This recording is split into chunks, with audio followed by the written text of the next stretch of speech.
Nice crowd. I even hear a young, beautiful voice in the background, and that's good. That makes us all feel young. I want to thank everybody for being here on the 200th day in office. This is 200 days already. Time flies. But we have a country that's the hottest country right now anywhere in the world. A year ago, it was in a lot of trouble. It's the hottest country. And a lot of the people in this room made it that way. Perhaps the most successful and consequential first 200 days, they say, of an administration in history. So let's hope they keep saying it. There they are right there. I hope they keep saying it.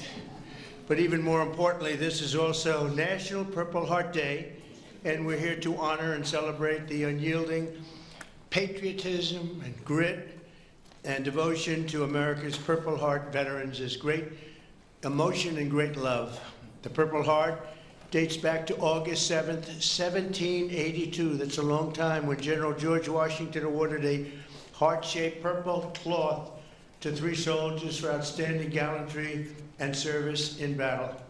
This afternoon, we're joined by dozens of Purple Heart recipients and their families, and just as General Washington did 243 years ago, today we give our everlasting thanks to you and your unbelievable families. We want to thank you very much for being here. It's my joy.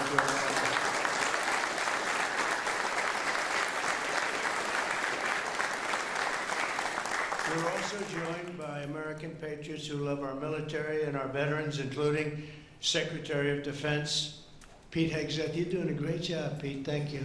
We're working hard together. Secretary of Veterans Affairs with 92% approval rating, I hear. It's a record. Doug Collins. Thank you very much, Doug. The Director of National Intelligence, Tulsi Gabbard. She's got a lot of interesting things happening in the last 2 months. Keep it coming, Tulsi, keep it coming. Chairman of the Joint Chiefs of Staff, General Dan Kane, my friend, who I know a long time.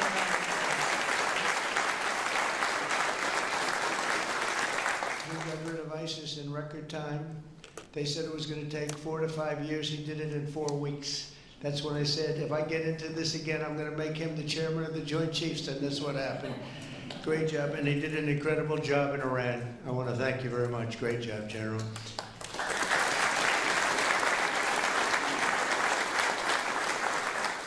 Deputy Secretary of Energy and Purple Heart recipient, James Danley. James, thank you very much, James. And the Medal of Honor recipient, Captain Paris Davis. Thank you. Where are you? Where might he be? Oh, look at you. You're better looking than I am, I'll tell you that. Thank you very much.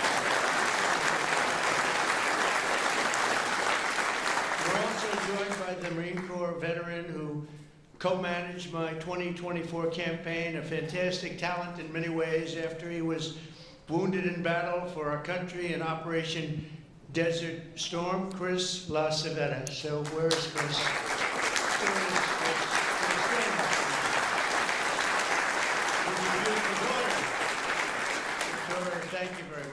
Thank you very much for being with your father. It's very nice. Every Purple Heart tells a story of courage, sacrifice, and purpose. It speaks of a price paid for the soldier beside you, the country behind you, and the generations of Americans yet to come. And we have some great generations to follow. It's going to happen. Those who wear this medal ran into bullets, faced ferocious bombs, and shed their blood on the field of battle. We will never forget what they did. We will always use them as an example of bravery and courage and strength. And we will also always think, when we look at them, of our great American flag. We want our great American flag to be strong, and it's stronger than ever. Since day one, my administration has used every power we have to fight for those who have fought for America. In 6 months, we have reduced the backlog of veterans' waitings. And that waiting list was very long, Doug, wasn't it? Huh? for the benefits, and it's 37%. So it's just, is that all you did, Doug? 37? I don't know, huh? That's incredible, actually. You're getting tremendous marks, and we appreciate it very much. We processed more than 2 million disability benefit claims this fiscal year, on track for the most ever. In fact, not even close. We're slashing wait times at the VA medical centers, and we're bringing back VA choice and VA accountability. As you know, we had it, and then the previous administration, let's go with the Biden administration, they decided to get rid of it. And you know, choice is where if you wait in line for an extended period, or you're not going to see a doctor for a while, you have the right to go out and get a doctor, and we'll pay for it, and you get yourself all fixed up real fast. You don't have to wait 6 weeks, 8 weeks, months like they were doing. And VA accountability, I'm very proud of those. We got them passed. Actually, Doug, you were a member of Congress when we did. You helped us a lot. But we got them passed in the legislature, so they're with us forever. And yet Biden found a way to not use them. But VA accountability, that's when we have bad people in the Veterans Association that were taking advantage of people, hurting people, and they weren't in prime time. In prime time, they wouldn't have touched them, but they weren't quite in prime time, and they were doing bad things. They were sadists, they were thieves, and some bad people. We had 9,000 of them. We fired every one of them, and it was a great thing. And then he put some of those people back. I don't know why they did that, but they did it. But we got them out again, I think, Doug, right? So it's good. So we had VA choice, VA accountability, something we're very proud of. I'm also working to keep my promise to end veterans' homelessness in America. In May, I signed an executive order to open the National Center for Warrior Independence in Los Angeles, California, which will house up to 6,000 homeless vets. It's going to be beautiful.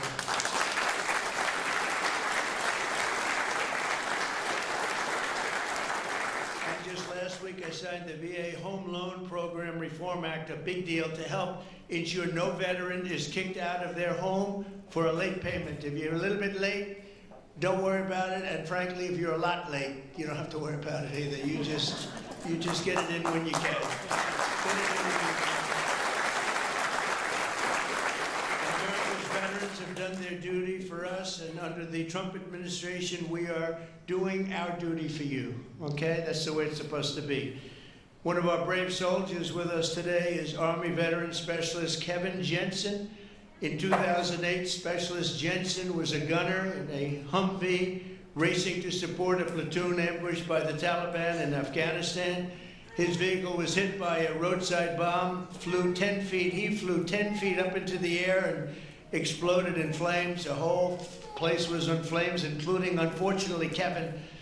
But he suffered deep third-degree burns, and all over his body he was in trouble, big trouble. Despite the agony, he selflessly ran to the aid of his platoon leader, who was engulfed, or just absolutely, everyone thought he was gone. He was engulfed in fire.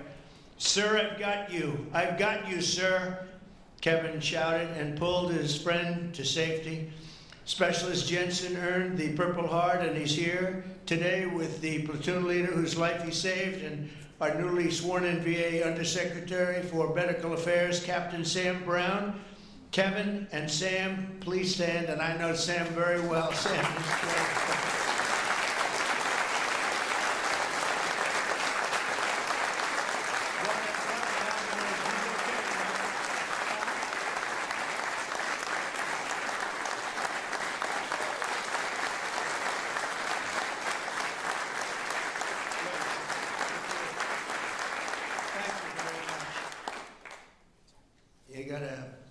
You did a great thing, because I got to know him and his really beautiful wife. You know, you're not allowed to say beautiful anymore. It's political suicide, they say. But I'll say it anyway. And the most beautiful family you've ever seen. And I just want to thank you for having done, and you for your great bravery. It's really great. Thank you both for being here. Appreciate it. Thank you. Also with us is 24-year Army veteran Brian Willett. In 2010, Staff Sergeant Willett was conducting a resupply mission in Afghanistan when his vehicle was struck by a roadside bomb. You know who did the roadside bomb, right? Salamani. Where is he? Where is he? Where is Salamani? He was the father of the roadside bomb. They say 92% of the people who got either killed or badly hurt, it was Salamani. He was the one that did it more than anybody else by far. Leaving this person very seriously injured 7 months later, Brian's teenage son, Private Kevin Willett, who was also deployed to Afghanistan, was standing guard when insurgent forces attacked with heavy fire. The grenade knocked him out and knocked him right to the ground. He was in big trouble, but Kevin rose to his feet and successfully repulsed the attack on his camp, earning both the Purple Heart and Bronze Star for valor. And I'd like to ask Brian and Kevin to please stand wherever you may be. Hi.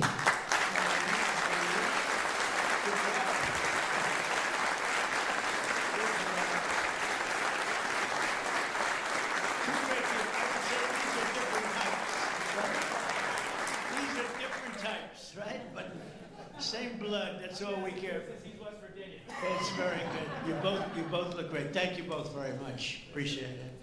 We're also joined by Marine Corps veteran Staff Sergeant Thomas Mateo, wounded 6 times during 2 tours in Vietnam. At the end of his first tour, shrapnel sliced open his abdomen and he was left bleeding and they thought he was gone. He was on the jungle floor for a long period of time, but he recovered and chose to go back and fight. Thomas later continued to protect our citizens as police chief of Hialeah Gardens and Inverness. That's 2 good places. We love those places. We love Florida. Every time I ran there, I won, so I gotta love it, right? Set records. We have the all-time record, Thomas. And he was one of the very rare 6-time recipients of the Purple Heart. Boy, you got hit. Where's Thomas? 6 times, you gotta be kidding. That's pretty tough stuff. And look at you, you look fantastic. So did it have any negative impact on you, would you say, now that you're recovered, fully recovered, would you say? Do you get any extra aches and pains or anything? 2 prosthetic knees, sir. That's it, that's called an ache and a pain. That's right, I know, I have the whole list. It's amazing, and you look great. Thank you very much.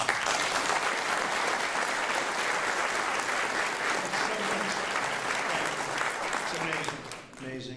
Last year, after an assassin tried to take my life in Butler, Pennsylvania, Thomas generously mailed me one of his Purple Hearts. Many of the other veterans showed me the same unbelievable gesture of kindness, including 3-time Purple Heart recipient John Ford and Gerald Enter Jr., who also came along with us and did us a great, great favor. Gerald, John, and Thomas, I want to thank you very much.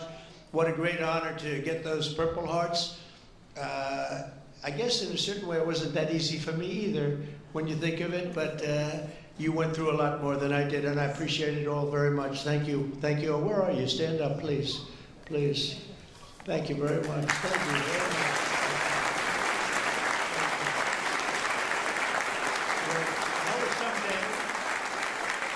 Someday we had together there, huh? That was someday we had together. Thank you both very much. Thank you all. From the very beginning, our nation's fate has depended on heroes like those in the room who placed their bodies between the enemy fire and really that fire and the American freedom that we all love so much. Because of their sacrifice today, our flag is still waving proudly and our freedom is still safe and secure and our future is looking brighter and greater than ever. Our country is doing really well. We're very proud of our country. We had that mission. I watched those B-2 bombers with those pilots. We had them in the Oval Office celebrating their incredible bravery and talent, pure talent. Every single bomb hit its mark perfectly. And then we had Tomahawks coming in, 30 of them coming in from submarines that were 300 miles away. They all hit their mark too. Look at this smile on you. You think that's your boy. Look at this smile. But pretty good, right? Pretty good. We had them and we celebrated all together. We actually had 52 tankers. Can you imagine? We had a lot of the people over to the White House, to the gardens, and it was an incredible day. It was a day of celebration. They've been looking to do that for 22 years. One of the pilots came up and said to me, you know, we've been waiting for 22 years. My predecessors because he was a young guy, but he said, we've been practicing this 3 times a year for 22 years. Who knew that, Pete? And I said, you mean you knew exactly what to do? He said, every single year, 3 times a year, we'd practice for that specific event. And you were the one that had the guts to do it, send us on our way. And I said, were you happy or unhappy about the fact that I said you? He said, we couldn't get into the planes fast enough, right? I said, well, you guys are different, but they're really talented people and special. We've had some incredible success. But I want to give a very special thanks to all of the Purple Heart recipients that are with us today, and all over the country and all over the world, frankly. And I'll now sign the proclamation officially declaring this as National Purple Heart Day. Very special day. Thank you very much, everybody. Thank you.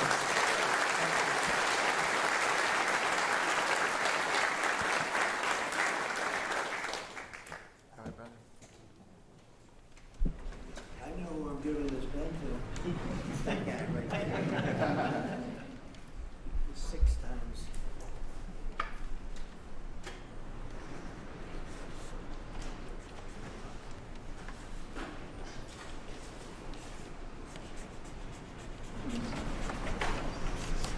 And that is not done by an auto pen.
Yeah, gotcha.